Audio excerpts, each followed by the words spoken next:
Welcome. I'm Natasha. And I'm Bre. On Beyond the Marley, we bring you exclusive interviews with some of the biggest names in the dance team world. Each episode features an engaging conversation with top professionals who share tips and tricks for success and powerful stories that will leave you feeling inspired. Whether you are a seasoned pro or just getting started in the dance team world, Beyond the Marley podcast has something for you. Hi, welcome to season 3 of Beyond the Marley podcast. We are so excited to be kicking off the new season with a very special episode. Our first live podcast recording was done at the USASF National Dance and Cheer Conference held in fabulous Las Vegas at the Hilton Resort and Spa. A special thank you to USASF's Sarah Miller Bates for inviting us to speak at the conference. Also, thank you to the entire production team for putting together this amazing live recording. On season 3, we're so excited to continue to bring you the best interviews and insight into the dance world to help bring inspiration and connection between coaches, dancers, choreographers, and everyone that is in our fabulous world of dance. We hope you enjoy this special live broadcast.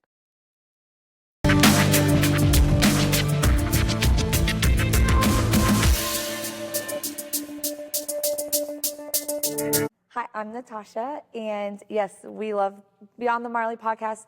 Someone asked us recently, why did you start it? And honestly, because a lot of times she lives in Vegas, I live in Iowa, we're in the dance professional world, we both own studios, and we just start talking, and we're like, gosh, we should just record our conversations. And it just happens so organically. And like I said to you, I'm like, it's like having coffee with your friend and just happened to be recording it. And we found that through the process of just that communication, it just helps bring light to a world. And when you feel as a leader, maybe on an island, that you can just pop on some friendly voices and be like, oh, they're going through the same thing I'm going through. Okay, cool, I'm not alone. So it's really just a way to connect with our amazing industry that we have. So I'm really excited to be here. And I'm excited to introduce our amazing guests. It's really hard as dancers to be like, it's really kind of hard. I'm like, what do I do? What do I do with my hands? So I'm really, yes, jazz hands. Here we go. So I'm really excited to introduce Becky. Becky is the founder of CheerForce. She married her high school sweetheart. He's right there. There he is. I loved that. For 26 years. Yeah. Congratulations. Yeah, thank A you. year after that, they opened up CheerForce with only 14 students in a park. And now, fast forward, they have 3 locations in 2 states, 6 world championships, hundreds of national titles, ranging from UCA, Summit, and NCA. So we're really excited to have you. Your story is so remarkable. And Thank you. Thank you for coming. Happy to be here. I grew up dancing too, so that's I love being here because that was the roots of who I am. I just kind of stumbled into cheer, so thank you for having me. Okay, I'm excited to hear more about that story, how you stumbled into cheer. How do you stumble into cheer? It's a book. We also have Miss Melissa Strong, who I had the honor of meeting probably 9-ish years ago. She is the owner of 5678 Dance, which opened 25 years ago in South Dakota. She also has experience in the collegiate realm and the high school realm. She used to coach Dakota Valley High School, who won 10 consecutive, that's the key word here, consecutive state championship titles. And so many of those kids she trained at the studio. The reason that program to this day is the incredible program it is because of her studio, or at least I like to say that. If I'm wrong, also kudos to the current coach and all of the other coaches who have come since. But she also has 2 incredible kiddos, Gracie and Bodie, right? And I have admired and looked up to, and she's been a role model for me significantly over. Why am I getting emotional? Oh my gosh! I know. I'm like, are we supposed to cry? Is this are we supposed to cry? No, she's just an incredible human and huge inspiration and role model for me too. So thank you for being here. Thank you. Thank you. And I also married my high school sweetheart. Well, in our tradition with our podcasts, we always like to start the podcast with the same question. Okay. So one of my favorite leadership books is John Wooden on leadership. So good. If you haven't read it, like definitely go get that. Make it your summer read. But something he says in there is there's nothing like adversity. And so we want to know, we hear about your successes. You've been in the industry for so long and you have these amazing programs. But tell me about your biggest struggle to get to where you are today.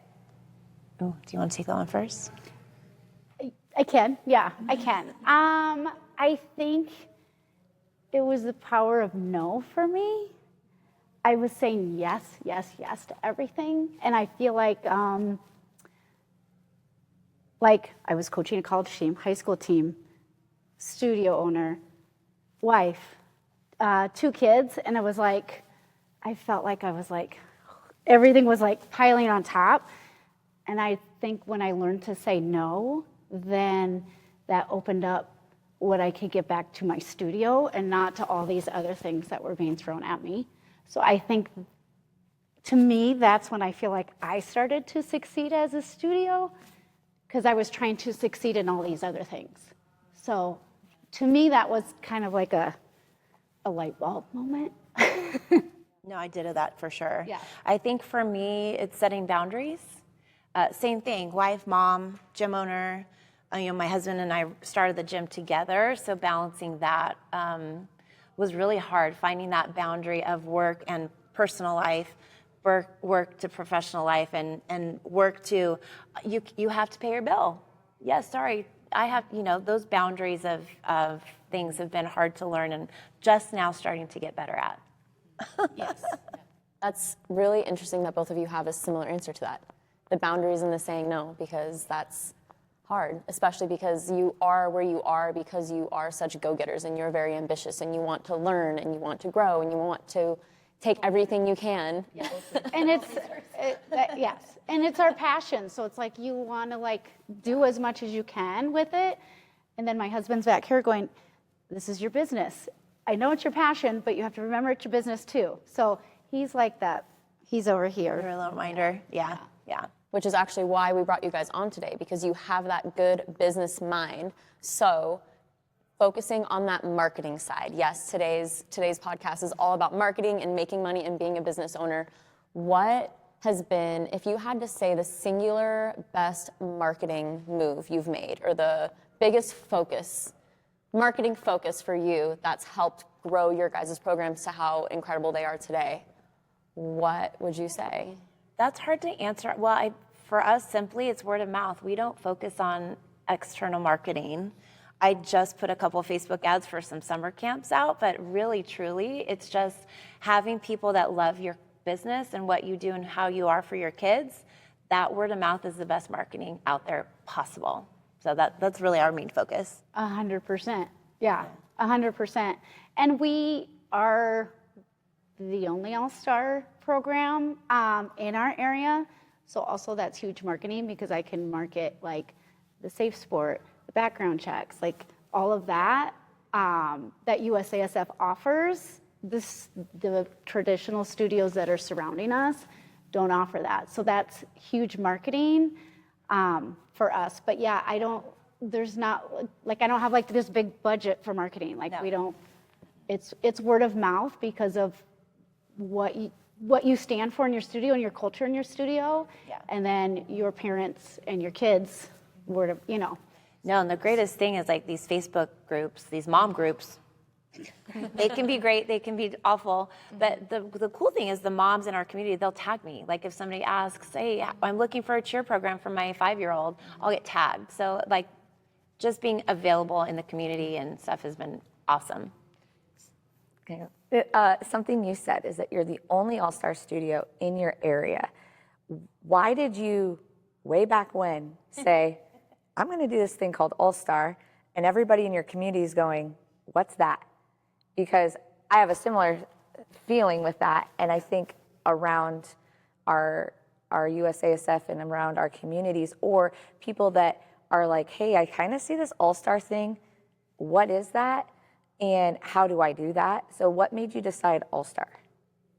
I don't really know because I grew up in a traditional studio, like ballet 3 days a week and tap, and it's obviously not, I mean, we do ballet and we do all of that stuff, but to me, when we started competing, it was like that team aspect to me that drew me in. Yes, we still do solos and we still do duets, but getting those kids to all be one team, that was like a huge part to me. And of course, the new people that we have that come in the studio, they're like, that try out for our teams. They're like, so like, what am I trying out for? Like, they don't even know really. So then just explaining that to them. But I think it was the team aspect that drew me in. And the competitions are just way more exciting. Sarah's like, yes. I always tell my families, it's like going to a football game. You get to go up front and cheer as loud as you can instead of being in the back of this dark convention center and golf clapping and you awkward. can't, like, we would go to traditional competitions and my parents would be hooping and hollering and I'm like, but and the stage and the lights and all that. But yeah, they're just way more exciting and fun but it's the team. It's the team aspect of it that drew me in. So if you were to start over, or you had 14 kids at the park again, what Don't would you do? do it. No. How would you grow from there? How did you grow from there? How would you do it differently now? I don't think I would have done it differently. It was very organic. We didn't, take over another brand. There was no pre-done program that we just took over. It really happened organically, and I think that makes it feel more real and attainable for new programs, because in the cheer side of things, there are so many gyms that just jump into a brand and they just think that that's going to make them successful without doing all the hard work and putting your blood, sweat, and love and tears into something that just is growing from the weeds. So I definitely wouldn't have changed that. We've obviously learned a lot of things over the years, like saying no and making you pay your bill and getting rid of the toxic people sooner. That I would do differently because I've learned from there, but I really wouldn't change where we came from, because that's what I'm proud of, that we took something from nothing and created what we have today. And I'm so curious, how did you create what you have today? In the sense of how the first time when you said, hey, we're going to have a different location in another state. Yeah. Oh my gosh, yeah. How does that work? How does that happen? Funny story. So we were in a choreography session with Ray Jasper. He had just gotten done with those first Bring It On movies, so that tells you how long ago this was. And we brought him in to work with one of our first Worlds teams, and we were having lunch, and he was like, you need to meet my friend Jen. And we were like, who's that? And he goes, she owns this gym in San Diego, and I think you guys are like the same person. You think the same way, you have the same values, you guys should just meet together. And we're like, okay, that's cool. This was before there were franchises and all of the things. So literally 2 days later, we met and had lunch, and we just hit it off. And so our thought was, well, let's just be sister gyms. Let's just cheer each other on, support each other, have that camaraderie and that sportsmanship. And it was like, that was the initial plan. And that turned into her merging with another gym in San Diego. And, neither wants to take each other's names. So we were having some success at the time with Worlds. So they were like, let's be CheerForce. We were blue. They were red and teal. And so we were like, well, CheerForce is named after Star Wars. Oh, okay. So we went with green because it's Yoda and Luke Skywalker's lightsaber. If you follow the Star Wars, we're a little crazy fun like that. So that's how the first location came to be. They own it outright. And then the next year, another friend approached Jen and said, hey, how do I get to be part of this program that you guys have developed? And so that person, after COVID, their location ended up having to close. COVID was COVID. And she moved to Arizona and created CheerForce Arizona. So there have been others that have just not made it over the years. And it's just been finding the right people that believe the things that we believe and just see the things we see. I think that's what's so unique. Bre and I both talked about how that's something unique with cheer, is how there's multiple locations in different states and how you have more like a franchise type situation where dance, it's like, this is our studio and you're in one location. And I think there's a lot for dance to learn from Cheer, from the business side of things, on how to continue to scale your business. And my wonder is, how do you, like, what systems, what processes, like, you had to have in place before you could say, yes, here's our main location, here's this location. And you said that it happened organically, but from a large scale, there's so much systems and processes. So like, what did you have to have in place? Or maybe what did you not realize that you needed? Still figuring out. Still figuring out that you're like, oh, okay, that's what we really need. Well, and that's kind of, it's funny you say that, because I went to USC and business school with the intention of franchising dance studios. Wow. So I went through the business school. My senior year, you emphasize in an area of business, so I did the entrepreneur program, and my last semester was writing a business plan, and it was Footprints Dance Academy, and I had to present my business plan in front of professors, and it was to franchise dance studios. And so that was my plan. And I, figured out how I thought how it was going to work. And then different question later, I'll tell you that story, but that's what taught me you have to have, some systems in place. So basically what we do is just, we focus on our brand and what does our brand need and want, and how do we make that happen? And we didn't think of that. Somebody had to tell us, like, you guys are doing all of these great things, but what's your brand? What do you stand for? And once you have that identified, then you can figure out how to do it. So we'll have, similar softwares. We have the same website. We get the same uniform. We do some of the same things. We meet whenever we can. But it's just, you have to start with that first identity of who you are and why you are. And then you can put those right systems in place. Always start with why. Yeah. Always start with Simon why. Sinek. Yes, Simon. So since we're on that topic, how did you end up switching from dance to cheer? Oh my gosh. Such a random story. So of course, college student, I put myself through school. So there's not a lot of money there, and who wants to invest in some, random college graduate that wants to franchise dance studios? That's not a thing. So I honestly, where I lived, I went and applied for a dance position, and as I was auditioning, I did some jetés across the floor. I broke my toe. And I was like, I didn't let her know, obviously, and so I kind of just fumbled my way home, and I'm like, oh my gosh, I really injured myself. And so that was back in the day when you had the classifieds on paper, not digital, right? So I'm reading the wanted ads with my foot up in the air, icing it, and I saw a small ad for a rec dance and cheer coach.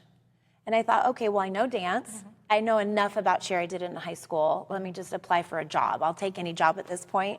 And she hired me, and my classes just blew up, and that literally turned into, hey, let's start a competition cheer program. And that's where it came from. Yeah. Crazy. All from a broken toe. All from a broken toe.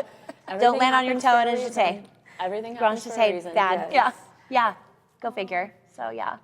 Melissa, something that also came up in our conference yesterday was talking about how, as our students evolve from tinies to minis to youth, junior, senior, that number starts to dwindle at about 10, 11. And something we know is that you have a very large youth team. Yeah. Yes? 50? I don't know. That's a lot. It's a lot. Which, when we heard that, my eyes popped, because that is the age that we start to see that drop off naturally. Probably in all youth sports, not just in our industry.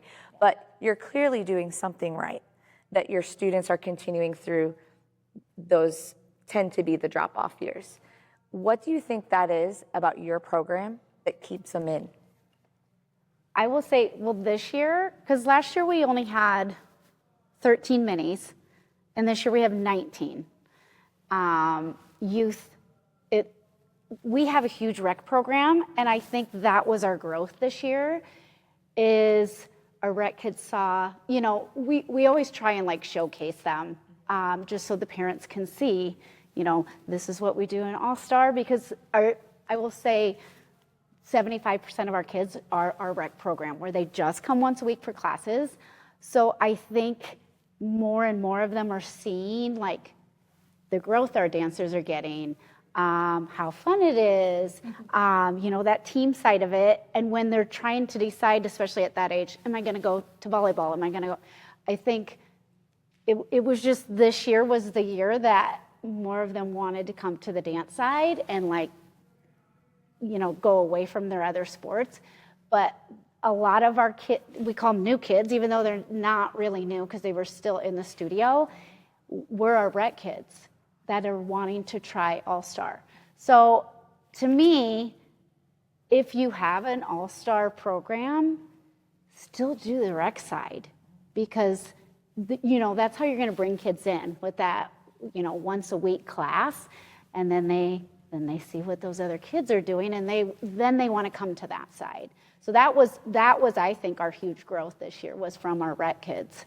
Do you think there's, I'm sorry, because it's funny you say that because we have a youth bubble and that too. Like, I don't know if it's just after COVID, they're just aging into something they love, but that age group is definitely our bubble as well. Yeah. What's the biggest barrier you think for parents or for those kids who are considering transitioning from rec to All-Star?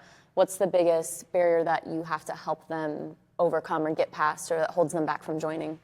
I think the time commitment and then also the cost commitment. But I think the biggest thing is the time commitment. They think it's like so much time and, you're going to competitions all the time. And then when they sit down and understand it, then they're like, well, really, it's not. It's not as much as, it's the same as doing a club volleyball team or, whatever. So I think the biggest thing is time commitment and cost commitment. And then, them just wanting to go to that next step, rather than just the $50 once a week class. Well, and I feel like a lot of studios and gyms can probably relate with the idea of your rec kids pay your bills. I feel like we hear that all the time. I try and tell my staff that all the time. And they're way less drama. Yes. Just be real. Yes. So is there anything in particular, you said word of mouth is how your gym and studio continue to grow, but what about like the rec program specifically, since that is where your business thrives? I had a mentor and she was my teacher. She always said, your bread and butter is in the beginners. The bread and butter, she's like, that's where it's at. So is there anything, and like talk about how you set up your season maybe? Like, I know like some people are like, okay, we do summer camps, we do intro classes, we do free trials, what brings them to your door besides word of mouth? They get there, they're like, okay, I heard about this place, I walk in the door, what happens next? I think organization, communication, what you're giving to them as far as their education. I think just in our area, I think we do it well. So I think that's what helps because they're like, oh, your kids aren't coloring in class? Like, no, that's not what you're paying for. Colors in class. So like I think coloring a tutu. Yeah. I just think what we're giving them is A superior product? right. Is that's the marketing for us? Is they're like, oh, this is what a dance class should be like. This is what I should be paying for.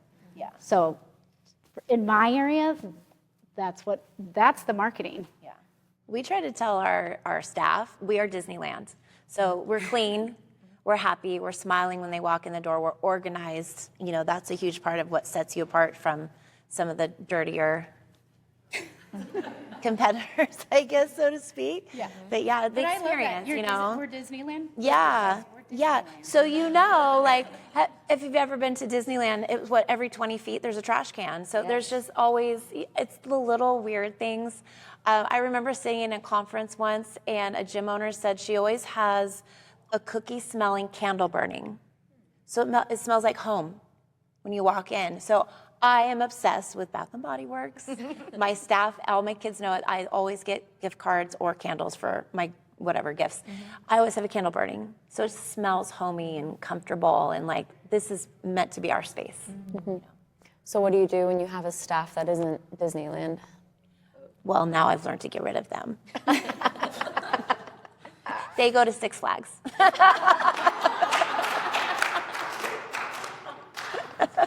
Oh my my goodness. You have Six Flags, right? No, well, not near us. Yeah, I know You know what what it it is. is. We know what you Okay. Do you ever have the family members that bring that Six Flag energy to your Disneyland? How do you handle them? Yes. First, you try, when they bring, when Bugs Bunny shows up instead of Mickey Mouse. You know what? We spend a lot of time, and we have an all-star director now in our gym, and she spends a lot of time meeting with brand new families one-on-one. And what we love to do is share what our culture is so that we can educate them on what our expectations are and why we are different than other programs may have been into in the past. Or they are new, completely new, and they have no expectations, so this is what we are. And if, honestly, after a year, typically, after a season, if they can't find a love for Mickey and Friends, they will go somewhere else. I don't even have to ask them to leave. They're not aligning with what we believe in and how we do things. They find themselves out the door, most of the time. Do you hold intentional staff and coach trainings? How do you really get everyone on that same page and make sure that everyone is falling in line with your vision and your why and what your culture is? Probably not enough.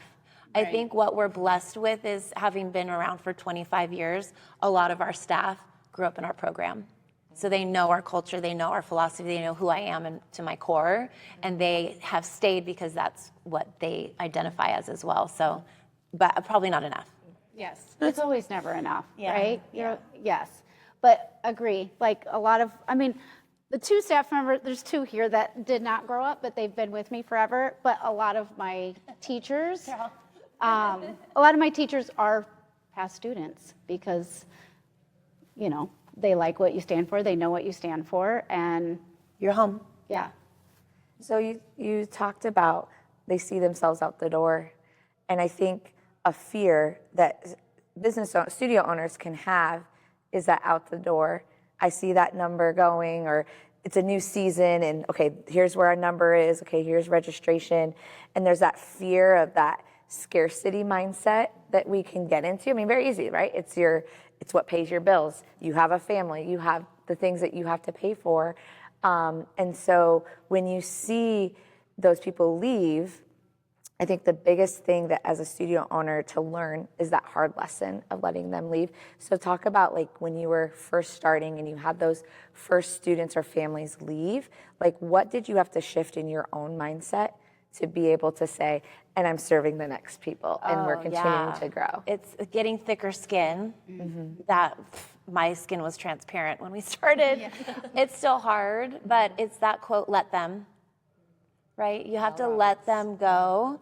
And I really, toxic breeds toxic. And one bad apple just spoils the bunch. And I firmly believe, from having gone through this for so many years, when that leaves, good comes in tenfold.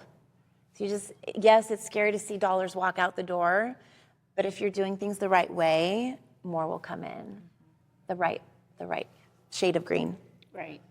Yeah. And I think, just getting thicker skin. At first, I was like, okay, yes, okay. And it's because you want them to stay. And now I'm like, no.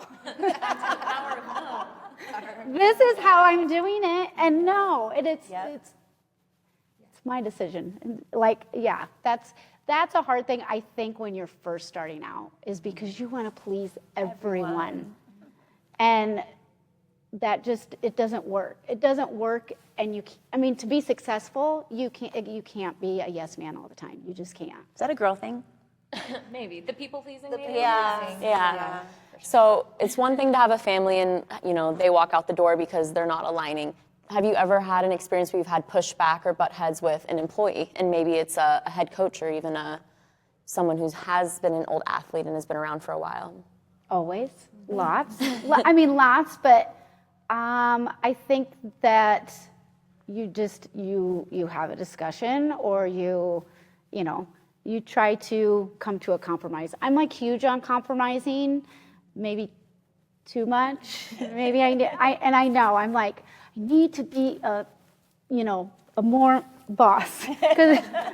But I also like my employees to be happy and comfortable and feel like I'm not looking over them all the time. Right.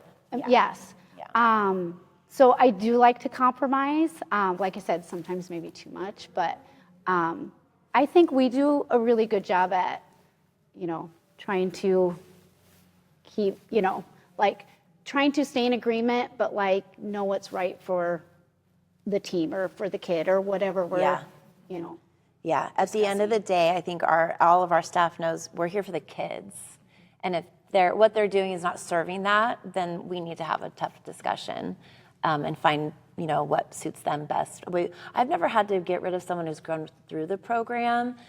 There have been just toxic people that come in and want to do their things and not align with where we're at, and to get rid of them. But again, one door closes, another opens, and better things happen. So, yeah. It's beautiful. Do we want to open it up for questions yet? Yeah, I'd love to. Okay. What questions, opening up questions for the audience? And we have a microphone and The mic runner. yeah, we want to make sure that you, the audience, if you have questions about marketing and growing or any questions for these very experienced owners, that they get answered. A microphone. What kinds of routine things do you do, say, when you're setting up a new season or you're beginning a new session? What kinds of things do you make routine practice for reflecting or reporting on your current enrollment? Because as you shared, recreational dancers that pay the bills. So how do you evaluate your course offerings or your schedule or the types of things that you're doing for your families to set up your sessions or your seasons? Like, how do you reflect? Do you want to take that one? I know. Do you take time to Do you pull reports? Do each we? month, Oh, or does- yeah. I mean, I guess it kind of comes down to reports. We use a software that we can pull reports on numbers and see where, what's good, bad, where we're not making money, things like that. But I think after so many years, we kind of have seen the pattern of what works and doesn't work. So it's just copy paste at this point. But of course, trends change and you have to be obviously aware of different things and the economy shifting and price points and there's so many things to consider. But at this point, it's kind of just like, okay, this point of the season, we're planning tryouts. Now we're doing choreography. Now it's comp season. And, that's not a lot of thought going into the process anymore, I guess. Yeah, I think when you're starting out, it's harder than when, now you just have everything in place. Snowball is going. But like our schedule changes every year as far as like, last year we had a kindergarten and first grade rec pom class. This year we're combining them because the classes weren't, the classes were big, but not big enough to have two classes. So then I combined them. Well, now we are almost full. So I'm like, wow. So it's like, I think it's like trial and error, but sometimes you're never going to get it right. And then you try and do it different the next year, and then we'll probably be back to where we were. But so I think trial and error, you look at what numbers you did the year before, what worked, what was successful, what the kids liked. Like last year, we call them performance pom. It's really rec pom. We added performance hip hop last year. Well, that was huge. And then this year, I'm like looking at registration. I'm like, well, the Monday night's not as big as it was last year. So you just never know what they're going to do. And I think identifying why something doesn't work is key for us too. Yes. It's like we have a prep program that's been huge, the biggest part of our program for a number of years, and it's starting to dwindle. And it's like, okay, well, is that because the coaches were not good? Did the events they didn't like? Or is the word of mouth not working? Is it the economy? Do people just not want to, invest into this type of sport anymore? So it's kind of identifying where things are going bad as well. Right. So. Yeah. I love that. Yeah, I love that too. So thinking too, like you're in South Dakota and you have to travel. We see you have to travel a lot. What? And very far to go to the All-Star competitions. And if you're not doing All-Star and you have all these studios around you that are like, well, we're just driving up the street to a competition, What do you do intentionally to, again, talk about how all-star competitions are so different and how amazing they are, and you're gonna use that travel time. But how do you get those families like buy-in of like, yeah, I know that Sally's studio over here gets to sleep in their own bed and compete, and what do you say to families?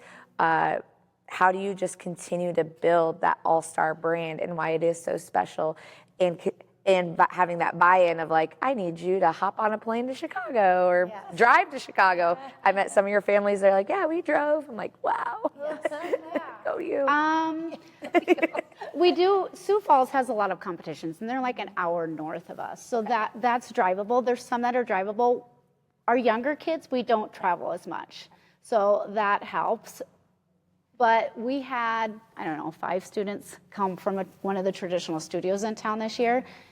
We figured out that what they pay in comp fees for one competition is what our kids pay for all of their competitions all year round. Wow. And my mouth was like, what? Wow. So thought we were expensive. Right. And so I think everyone thinks All-Star is so expensive. I'm like, really? Clearly we're not, because I was just floored with that. But she's like, oh, well, she's in 14 routines. And I was like,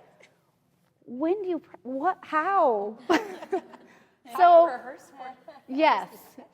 So I think that was a big thing. Like when they were like inquiring and asking, and I was like, well, here's what we pay. Because I'm so transparent about, because I'm like, it's expensive. But then I was like, here's our comp fees. And she's like for the year? And I was like, yeah. And she was like, well, we pay more than that and for one competition. And I was like, wow. Yes. So that was a huge thing. They were like, okay, this is looking better and better. So. Yes. Amazing. Yes. Yeah. I think because we didn't used to travel as much. So I think getting our parents on board, it just took a slow process, like adding one here, not like diving in 100%. It was just adding them slowly in, and now it's like our seniors and juniors just know that, like our parents just know that's what's going to happen. Yeah. Do you guys travel far? It depends. So we're in Southern California, so there's a lot of close opportunities for us, so we don't have to necessarily get on a plane for the majority of our season. The problem, not a problem for some, with cheer, there's those postseason events that everybody aspires to go to, and those are obviously across the country, and those are very, very expensive. And last year, we made the intentional decision not to go to any of them. Mm-hmm. We took a year off of big travel. We let our families save their money, and we were very upfront in the beginning of the year to let them know this is a non-travel season. The farthest we'll go is Las Vegas because it's drivable. Just to help them save money. And this year we will go back to having it's our 25th year, so we're taking a special trip. But we're kind of lucky in the sense that we don't have to travel. But interesting, we have a cheerabilities team, and we take them to some of the local events. But this year we started a second one to travel. Oh. And I was like, I don't feel like they're going to want to. We have 9 kids already. Wow. It's our elite cheerabilities team, and they want to do what the elite teams do, and so I was surprised. They're out there. I didn't expect it, so it's interesting how that came about. So having programs around for a while, it means you guys survived COVID. Yeah. And with the current economic state of things, I hear all the time, a recession is coming, a recession is coming. No one can predict the future, but if one was coming, what would be your advice for owners to get through it? Oh, wow. And I know I will never do Zoom again. It's like, no, I will never do Zoom again. Wasn't that your favorite? No, never again. All the virtual competitions. In the middle of my living room. Yeah. Trauma. Okay. I would think, I don't know, I would just say, like you guys took a year off of travel, like just scaling back maybe to help with those costs. But as far as like still sustaining your business, I think that you just push through, and hopefully you maintain, and hopefully it turns around. Yeah. Like, to me, like COVID, it was just like pushing through. But we were in South Dakota, so like we closed down for like a month, and then we were like, here we go. Then there's California over Yes. Still closed. No, I'm just kidding. No. Still probably a No, and it's interesting because we went through the recession in 2008. And what we found in our community is, we thought for sure this is it, we're done. The families in our area, the last thing they want to do is pull their kids out of something. So the family sacrificed to keep their kids in what they felt was normal as long as possible, which helped us on our business end. But what it forced us to do is also diversify what we offered. So we didn't just have the super expensive, pricey full-year team. Now we have to have a half-year team, classes, camps, just different things at different price points to hit every budget need. And so that's the plan. Yeah. That's the plan. Yes, I thought I saw it. Yeah. I love it. So my question is, we all know that social media is a very popular way to market. So what are some tactics or strategies that you use to make yourself stand out on your social media pages amongst your competitors? Ooh, good question. I used to do it myself, and I'm not great at it. So we have a social media director now, and we just pay her like $500 a month, and so she's kind of in charge of our stories. Mostly, that's where a lot of the engagement is coming from. We have a TikTok, but I know TikTok's the thing, but we don't typically. Instagram is kind of where we focus our efforts. For us, marketing-wise, we try to make sure that every type of student is seen. So that child that can barely do a cartwheel and they got a cartwheel, congrats, we celebrate them. But then you're going to see the higher level kids celebrated as well, so that anybody walking in the door sees a place for themselves. And then, it's the right hashtags, it's the right handles, it's just getting that right engagement to get people following you and seeing your, algorithm, I guess, That's the pop up. That's the key. I'm not a professional at it. I think they teach it in college now. I don't know. I should go back and get another degree. But do you still do yours? Oh, gosh, no. Okay. She's sitting right there. You can answer the question. Yeah. Because, first of all, technology and all of that, I was like, I don't know. So she, like what she's done for the branding on ours, as far as she's has a color, and it just looks so nice and aesthetic. And mine was like, boom, boom, like a tornado. Yeah. But yeah, same, just making sure all of those kids are being seen, and not just your Senior Worlds team, or not just making sure all of your kids are being seen, I think. Yeah, we always try to tell the kids to at us. What is one? Yeah. Tag us. Is that the right word? Yeah. See, Yeah. Gen X. Yes. And just resharing because they love to see themselves. Something that we kind of copied this year as well is, I know there's a vendor here that has an ambassador program, and they kind of work for them. And so we kind of made that our own. So we have our own ambassador program within our program. And so the kids have to go on social, the momagers go on the child's Instagram and they do certain things and they tag us. And so that's just more visibility, and why love create a that. brand new program? Tell us more about that. Ambassadors within your program. Yeah, so last year, I obviously copied the idea, why reinvent the wheel? Saw it working for a big company out here, and so I asked a mom who was a part of it. Her child was an ambassador for this big company. So Was tell it a me cheer more gym, about like a it. clothing place? It's a clothing vendor, yeah. I don't know if I'm allowed to say brands or whatever, but yeah, so I said, tell me more about it, because I've seen what she has to do. She has to post every certain amount of days. She has to go to photo shoots. She has to do things to promote. She's she's working for them for free, basically. I was like, well, why can't we do that as a gym? Yeah. And I know there's a very prominent cheerleading program in Texas that has a similar type of thing. So I thought, well, let's do it. So we have a Google form. The kids apply. And then we get the responses. I have a mom that manages it, and she takes the names away. So our coaches go through, and we see their responses, and we grade them, and then we put them in different categories of Star Wars guys, right? So we have the Jedi ambassadors, and then we have the other ambassadors. But they'll go to community events. They post stuff in the gym, private lessons. You know, just when we do our uniform reveal, they'll be a part of our uniform reveal rather than just, you know, a kid in a class. So just giving them little things. We'll give them a discount on a camp or something. But yeah. I was just about to ask you Try to to get more follow up reach. on that. Like, how do you give tuition or some kind of discount? Not with- yet, but Okay. yeah, they'll get some sort of, yeah.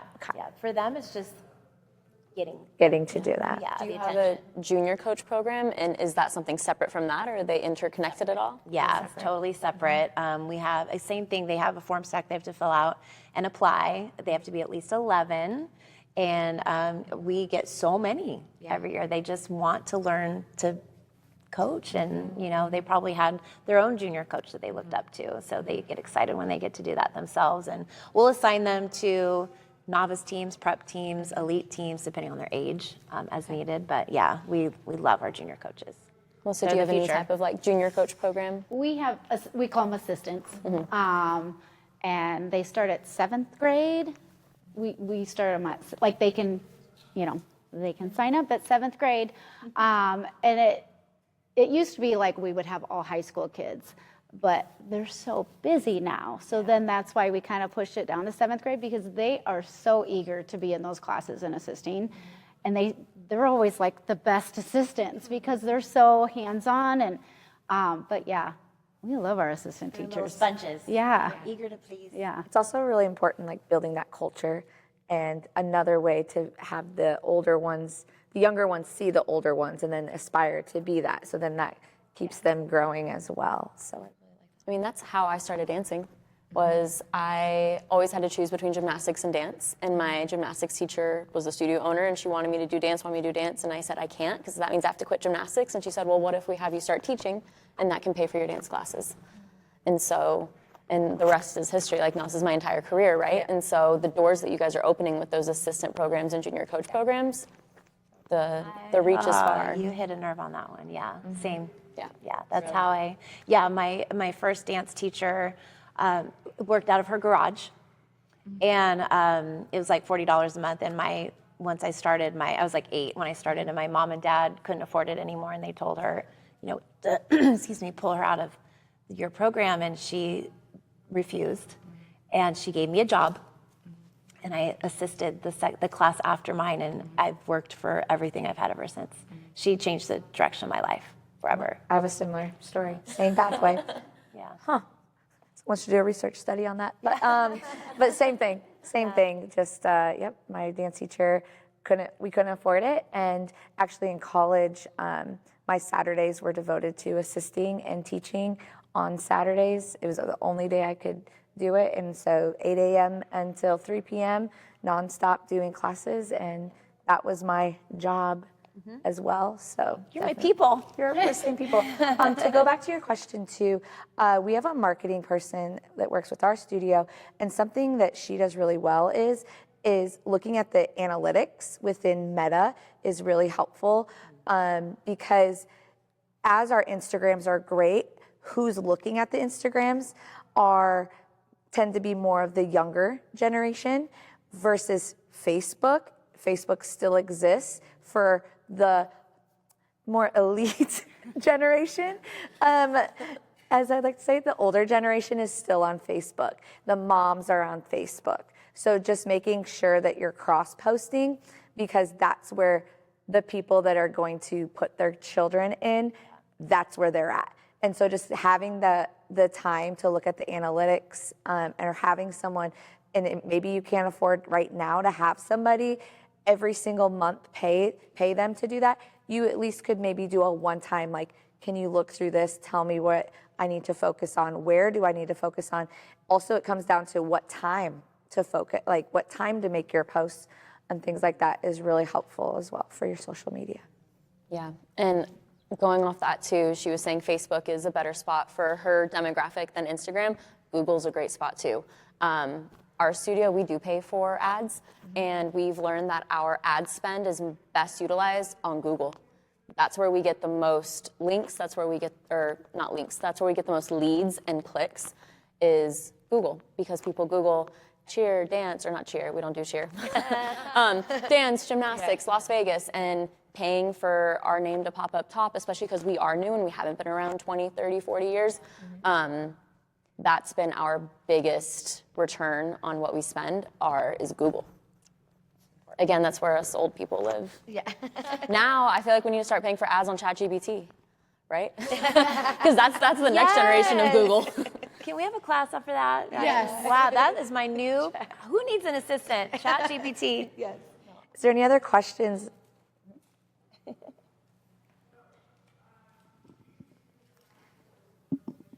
Hi.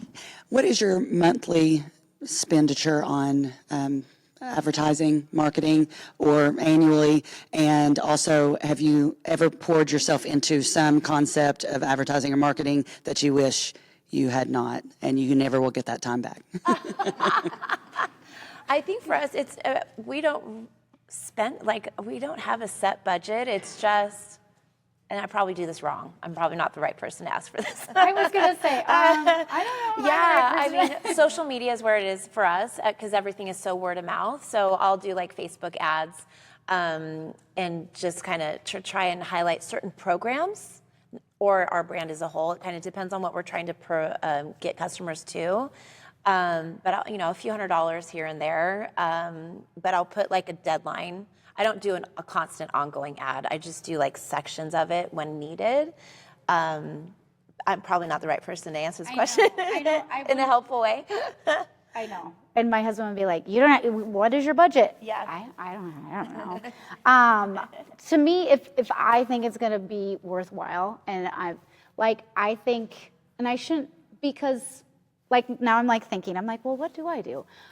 If there's a high school camp, because we have girls from so many schools, and they're like, will you sponsor us? And then we'll put your studio logo on the back of your t-shirt. I'm like, well, yeah, because then all those kids are wearing those shirts. Or there's a cancer golf tournament, and they want you to donate. To me, that's advertising because they're putting your logo where all of those moms who are going to that golf tournament are going to see. So it's a sponsorship, but to me, it's marketing because your logo is going all over. Yeah, that's true. We do that as well. Our local community will we'll sponsor a banner for the football program in the local schools. So yeah, that is honestly probably about $6,000 a year-ish. It's a rough estimate what we're doing. I don't know that we get a huge return of kids that see a football banner and oh yeah, let's go to CheerForce, but they're seeing our brand. So our name is out there still. Right. So that's also important. Right. If it helps, we do pay for ad spend, right? And so we spend about $500 a month on our ad spend, which is really, really low. Or at least I'm told that's really low. But it pays off because the leads and the amount of people we get in for trials, we're going into our third season. We have a little over 400 students and we have about 100 on our all-star teams. And we would absolutely not be there if we weren't paying for the ads that we're paying for right now because we'll run the reports each month of how many new signups do we have, also how many kids did we have drop. And we have had months where we have 50 new kids. And it's from spending money on ads and targeting the demographics that are within the zip code. So we'll run a report, our current kids, what zip codes do they come from? Okay, great. And then we're gonna target all those zip codes because those are obviously zip codes that people don't mind driving to us from. And we also sponsor high schools. We're the only high school friendly studio in Vegas, I'd like to say. It's part of the reason we started actually. And so most of the high school coaches also work at our studio because that's just who our community is. I coached a high school before we bought the studio. My business partner coached a high school, and we both still do. So that's been big with marketing for us too, actually, is also, we have classes at the studio now that are for their team. So we have our Del Webb Middle School dance team class. They all come on Wednesdays at 3. We have our Liberty High School dance team class. They're coming, Thursdays at 8 next season, something like that. So we do pay for ads, and it has paid off. And having the relationship, like you guys said, with the high schools and sponsoring and stuff like that has been big. You're nodding your head, yes. What do you do? I feel like you're in it. You're deep. So it's so affirming, reaffirming. I believe in the sponsorships. I believe doing that with the kids. We put our name out there everywhere that we can. I think that it's important to go through the community, and I think that we spend quite a bit to get the leads in every month, and it's super successful. I struggle just of taking a risk, of doing something different. Does it cost money? Like the risk, like the financial risk? Probably more my time when I'm trying to learn to say no to things, but yet every day I'm saying, oh, I could add 5 more things. I come to these conferences and get so inspired, and then you're just adding stuff to the list, So I think that the risk of drowning. Have you ever considered hiring someone to do it for you? Yes. Yes, I And- think that would be worthwhile. Yeah, how much that would cost versus also if that brings you in an extra how many leads. It's like that kid that you get, you're not just getting that month of tuition from them, you're potentially getting 10 more years of tuition from them. And I mean, I think it's worth it. These 2 incredible women have built programs so amazing that it's word of mouth is all they need. I just think we needed more than that because we were new and we were the first all-star studio in Nevada. So no one knew. Awesome. Thank you. So we had a lot of educating to do as well, and we just had to find a way to get people through the door. On that same note of like polling reports of how many new people did we have this month, how many did we lose this month, what's your best advice and tips for retention? Because that's another thing that obviously pays the bills. That's a hard one because I feel like it fluctuates year to year. It was kind of at our staff meeting last summer. We lost like 4 of our junior dancers, and I was like, why? We need to know why. Like, was it because they weren't having fun in class? Was it because they're now doing something else? I'm always asking, like, why did they leave? And then sometimes, they leave just to leave, or they moved, or whatever, or if they're a rec kid, it's just they moved on to something else. But going back to retention, like, I feel like as long as they're happy, as long as you're doing your job in making them happy, communicating, organization, all of the things, and they still don't stay, you just have to move on. It's hard. Yeah, let them. Yeah, no, I agree completely with you. It's we spend a lot of time building relationships with our families and our customers, and so if they're happy, they will stay. We don't have super sparkly, fancy cheerlebrities in our gym, or big world's teams or anything like that, but that they stay because of our relationship with them and who we are and what our culture is in our program, and that's where all of our retention comes from. Yeah. How do you get that info of like, why did you leave? I ask because it's something that we're struggling with, right? Like maybe we lose 20 kids in a month. I send all of those families like tell us what we could have done better. And guys, the whole season, I probably sent 100 of those, and I think I got 2 replies. Oh, yeah. I want to know too. I want to know, why are you leaving? Where are you going? What could we have done better? How can we learn? How can we grow? We're so new too. Like we're still establishing our everything. I think that's a customer choice if they're willing to be honest with you. We, in our software system, when they drop their class, they can't have the option of saying why. Why? Yeah. And that information is very helpful. Like, we'll get one of, it's just not what we thought it was for. Or, Schedule's not working my kid's in volleyball now. We'll be back in the fall. It's like, oh, okay, that helps me know. But not everybody's very forthcoming, and especially in cheerleading, people can be, just, they do what's best for them. And sometimes they just don't want to tell you, and they just move on. Yeah. That's society, swipe. Let them. Yeah, let them. More questions. Yeah. Sorry. Go Yeah.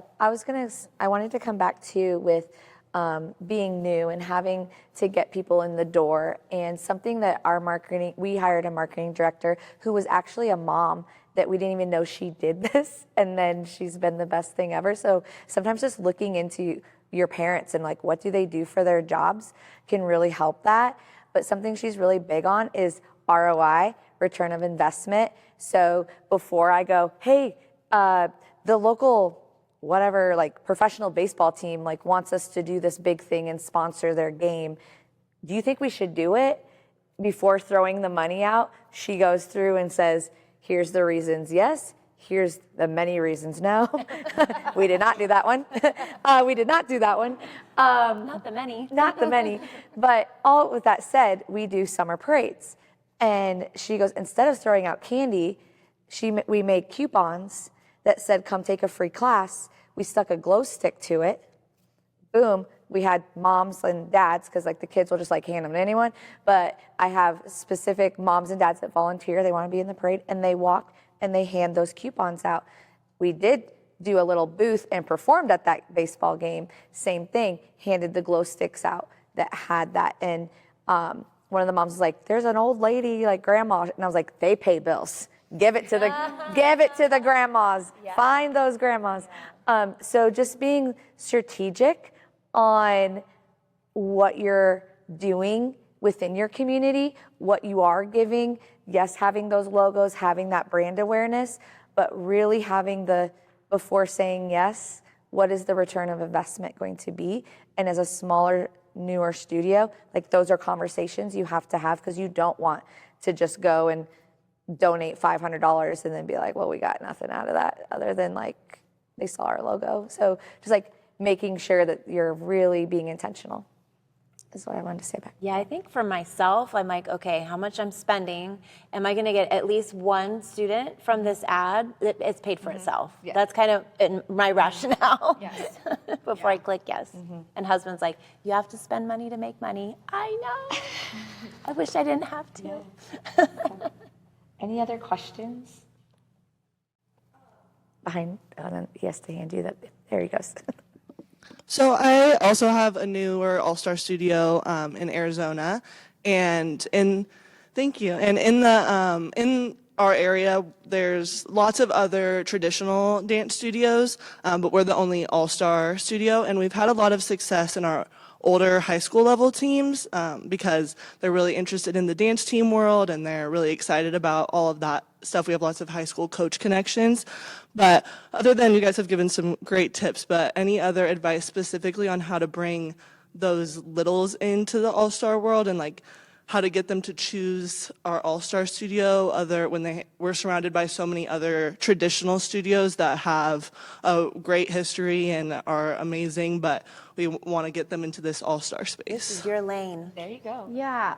I will say I really didn't start as an all-star studio. My husband's like, you should open a dance studio. I'm like, okay, let's go rent this room out of this church. So I would say, do you have rec classes? You do have rec classes. Continue on the rec classes. Do different levels. We don't do different levels like you do as far as like half season, that kind of stuff, but that might help. But just market why you do All-Star. Why is it important to you?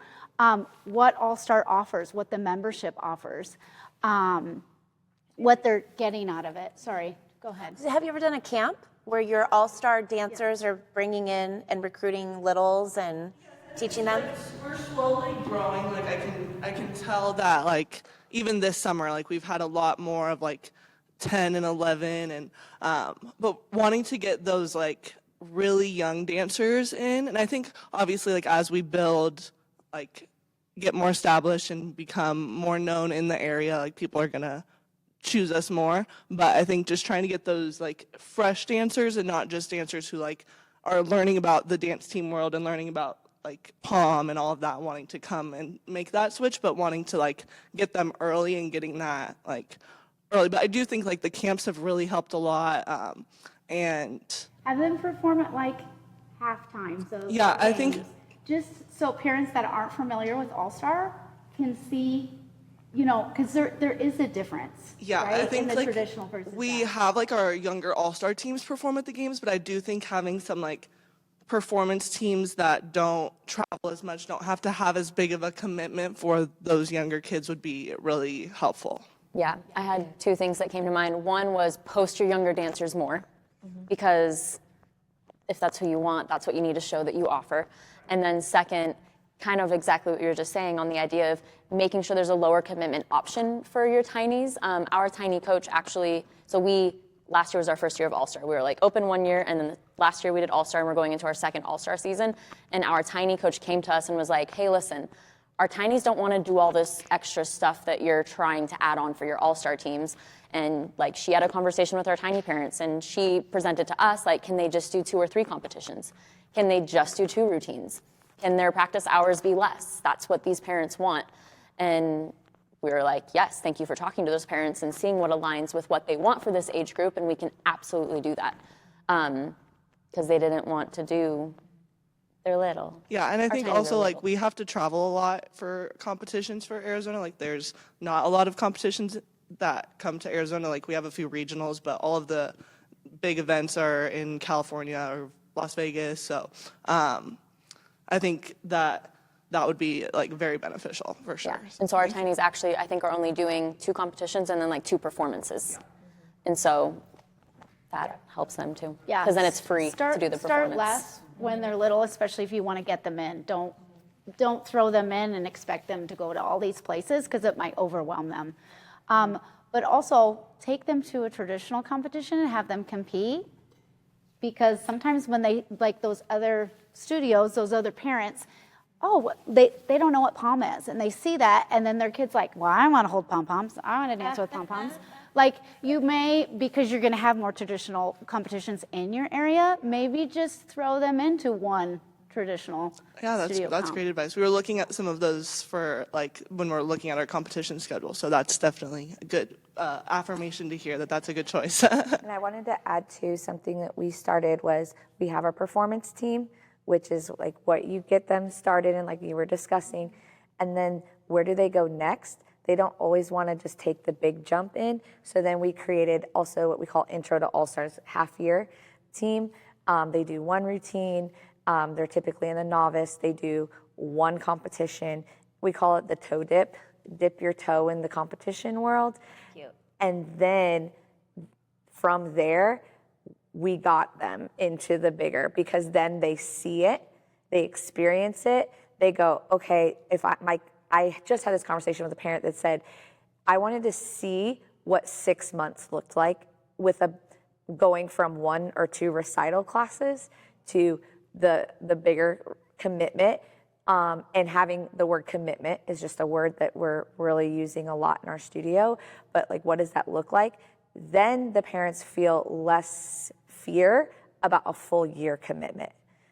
So like scaling it that way. Yeah, that really helps. makes sense. I wasn't quite sure like how a half season would work, because like we want our dancers to be like committed to the team, but I think that like that makes sense with having them do like the 1 competition, that like it's still separate from our dancers who are ready for that full commitment. But I think that would be great, because I do feel like sometimes like we get enrollment during the summer and like for the start of the season, and then Christmas comes around and like there's dancers who they want to be part of our all-star teams, but it's like we're already in the middle Wrong of the time of year, season, yeah. and like it's too late to add, but like you can still do our recital classes, you can still do our rec classes, but having that half season option could be really beneficial too, to get them in that. Do you use dance fundamentals at all? I do not. Okay, we're about to jump into, so USASF has created these programs that we can put into our businesses. There's a cheer fundamentals, there's a dance fundamentals.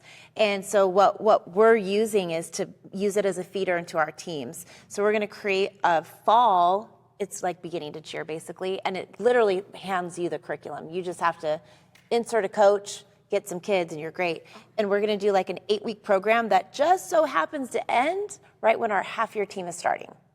So it's gonna kind of feed into that. And then our winter session is gonna align and end right as we're doing our prep signups. And so we're gonna kind of have these little small sessions, so to speak, that feed right into the beginning of one of our team programs.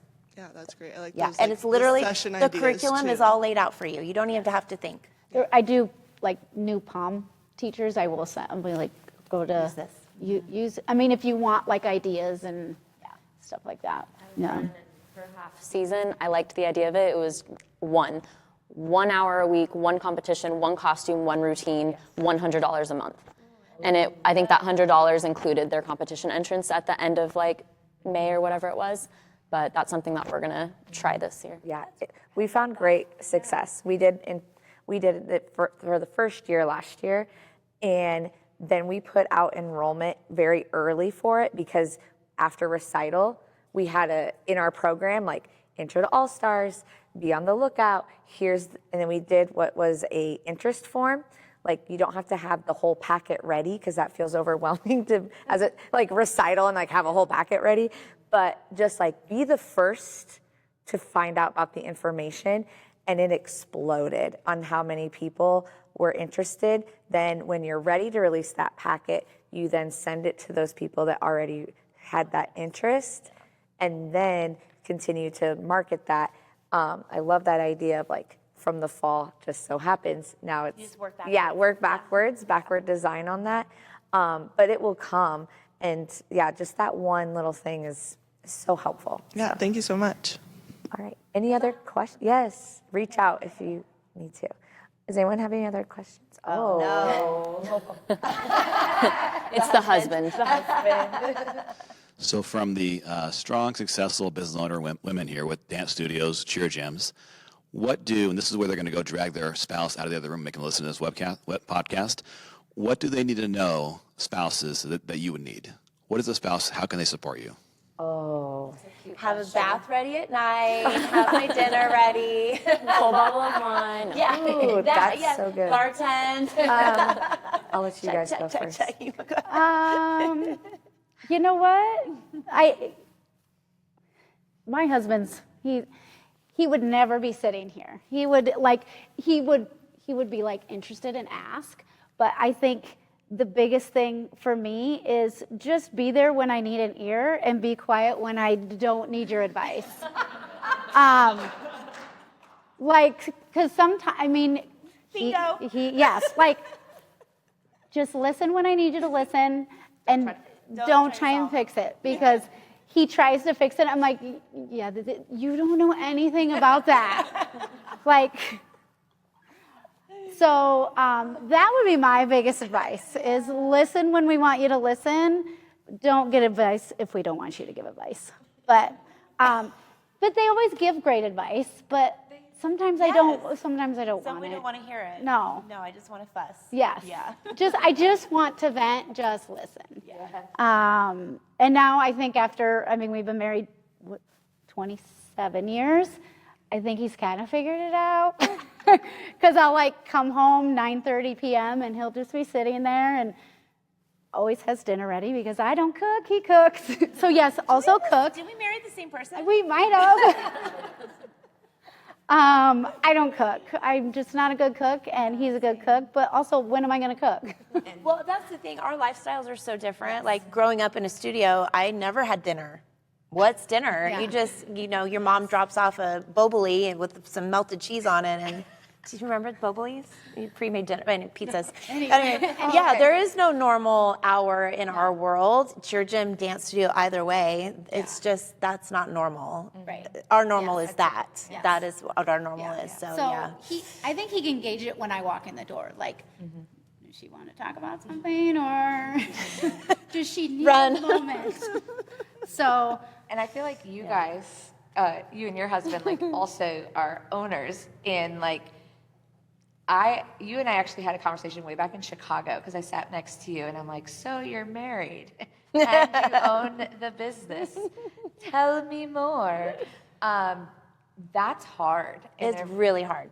And I think your response was, you can have a marriage and you can have a business. Doing both That sounds about right. is hard. It doesn't always work. And I took that because same with my husband, we're both owners, and he is the same. Wouldn't be sitting here. In fact, he called me twice in that last session. I'm like, is it an emergency? He's like, I'm working. Yeah, and he's like, no, I just need to know what kind of bags to get our dog. I was like, what? You called me 3 times, but all said, the boundaries. Yeah. And how a dinner conversation of how was your day turns into a task list of things receipts, payroll, da-da-da-da-da. And it just kind of goes through the where you're no longer connecting in the marriage, you're just having a business relationship. It's funny. We were at a conference a few weeks ago in Palm Springs, and we were sitting and having dinner with Victor and Kristen Rosario, who own Top Gun. Pretty successful. Yeah. And our lives parallel because we've been married, like, literally our wedding anniversaries are a week apart, and we just have a lot of similarities. And she introduced themselves at a class, and she said, you know, I'm married to the most wonderful man in the entire world, but I hate my work husband. All of us just started dying laughing. I was like, yeah, your relationships are different, you know, and we had to, obviously we built it from the ground up together, and that was a beautiful thing, but it gets to a point where there's so much stress that there's no separation, and you have to find that boundary. And he worked really hard to find his space. I found my space, and now, you know, like, I'm at the gym more. He's with our kids at home more. You know, we have children. We still have to raise them, and just finding our lane and where we can support each other. And he's really good about pulling me back into, like, calm down, you know, listen, this is what's important. And sometimes I don't want to hear it. I want to just vent. Yes. But finding that balance is really, really key to making both sides work. Yep. In a happy, healthy way. And they do have to be chefs. I'm with you on that. Sorry. We're not alone. Yes. Maybe like the husbands need to do like drinks too. Yeah, they need to make like a cookbook situation. Yes. Yes. Fundraiser idea. Yes. How about you? My husband's great. I mean, he's at home with the baby right now, so I actually brought him on. So I do more than just own the studio. I also own a choreography agency, and I do choreography, and I coach a high school team, and I own the studio, and I host a podcast. Everything. She's the So- yes right now. Yes. I am. That's my stage. You're young, you have energy. We're tired. I'm running out of energy. But he's great. I'm gonna get emotional again. He's at home with our baby, and he's watching him. He came on every choreo job last year, and because I was nursing, and that was so important to me to nurse. So he worked Monday through Friday, hopped on a plane with me Friday, was at the hotel Saturday, Sunday, and then we flew home Sunday night, and then he worked Monday through Friday, and then hopped on a plane with me on Friday. And so There's a lot to be said for a partner that can empower us to get to do what we do, because we get to empower little people. And that comes from our foundation as well. We need that too. So congratulations that you have somebody so wonderful. Well done, ladies. we do have closing questions. Okay. We ask everyone. Okay. Wipe. What do you want your legacy to be when you are long gone from this planet in 300 years? What do you want to be remembered for? We're living that long?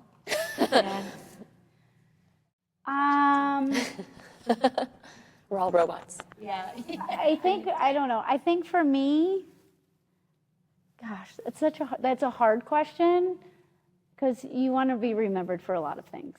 Great mom, great wife.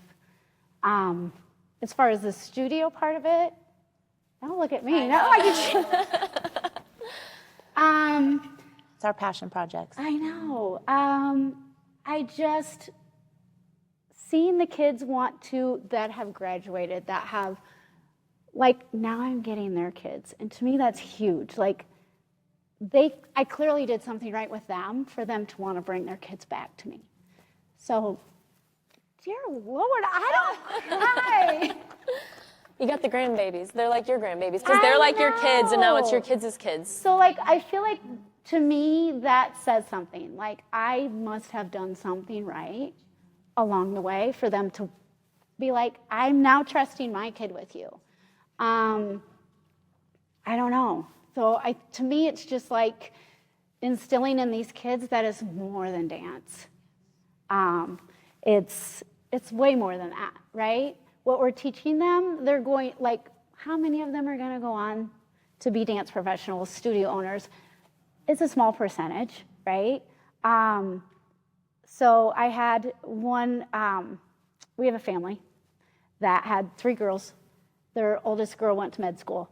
Her submission letter into med school was about what my studio did for her growing up and how she is, God almighty, and what it made her into as to why she was the person she was. And when her mom told me that, I was like, oh, I did my job. We did our job. It's not just me. I have amazing staff. That was huge to me because she went on to be a doctor. And it was like she wrote her letter on how growing up in my studio, like how that made her the person she is. That was huge. It's everything. Sorry. No. Follow that. It's hard. It is a very hard question. Sorry, I'm getting a cold. It's a hard question to answer because I think we just want to know love. At the end of the day, love. We too also don't build our program for the big giant wins. We haven't had any traditional, typical, what you would call successes. But we're still here 25 years later, and that just speaks to what our culture is. And we tell them we are just the pathway to getting them to be great human beings. And great human beings will create more great human beings.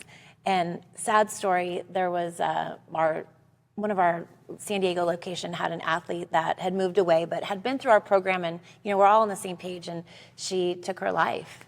And the mom called the gym owner and coaches and said, this happened, and we want to lay her to rest in your uniform. What in the world?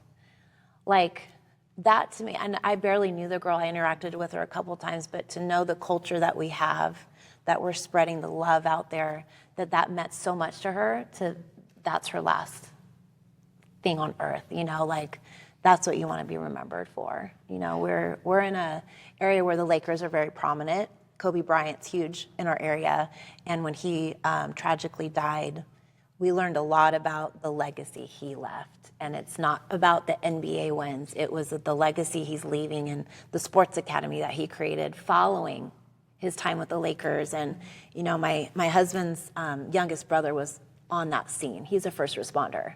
And he saw things you don't want to see. But the memory of, we literally dedicated our entire last cheer season to Kobe. Because it was season 24, he was number 24. We did Mamba mentality all year. And so that's what we're about. We're not about aspiring to be world champions. We just want to make good humans. It's bottom line. So. It's beautiful.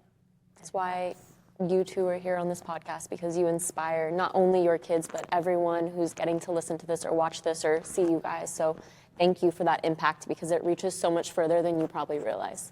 Thank you. Thank you for having Thank me. you for having us. Thank you guys.